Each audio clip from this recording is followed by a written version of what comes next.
एक गांव में एक साधु रहा करता था। वह जब भी नाचता था तभी बारिश होती थी।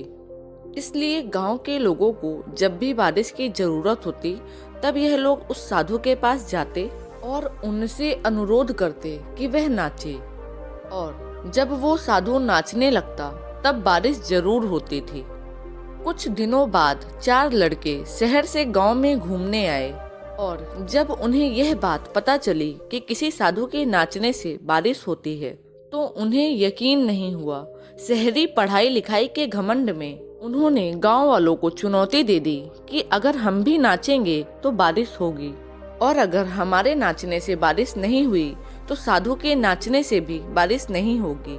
अगले दिन सुबह सुबह गांव वाले उन चारों लड़कों को लेकर साधु की कुटिया के पास पहुंचे। गांव वालों ने साधु को सारी बात बताई। फिर उन लड़कों ने नाचना शुरू किया। पहले लड़के ने नाचना शुरू किया। आधा घंटा बीत गया। फिर पहला लड़का थक कर बैठ गया पर बादल नहीं दिखे। कुछ देर बाद दूसरे लड़के ने नाचना शुरू किया और 1 घंटे बीतते बीतते वह भी थक कर बैठ गया। बाकी दोनों लड़कों ने भी ऐसा ही किया पर बारिश नहीं हुई। अब साधु की बारी थी। उसने नाचना शुरू किया। 1 घंटा बीत गया पर बारिश नहीं हुई। साधु फिर भी नहीं रुका। वह नाचता ही रहा। नाचते नाचते 2 घंटे बीत गए। 4 घंटे बीत गए पर बारिश नहीं हुई। लेकिन साधु तो रुकने का नाम ही नहीं ले रहा था।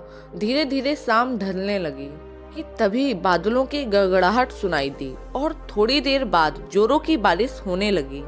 यह देखकर चारों लड़के दंग रह गए और तुरंत साधु से क्षमा मांगी।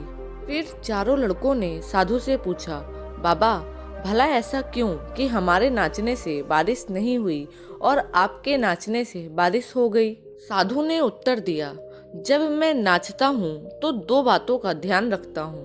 पहली बात तो मैं यह सोचता हूँ कि अगर मैं नाचूंगा तो बारिश को होना ही पड़ेगा और दूसरी यह कि मैं तब तक नाचूंगा जब तक बारिश ना हो जाए। सफलता पाने वाले इंसान में भी यही गुण विद्यमान होते हैं। वे जिस भी काम को करते हैं उसमें उन्हें सफल होने का पूरा भरोसा होता है और वह तब तक उस काम को करते हैं जब तक कि उसमें सफल ना हो जाएं। जिंदगी में अगर हमें सफलता हासिल करनी है तो इस साधु की तरह ही अपने लक्ष्य को प्राप्त करना होगा।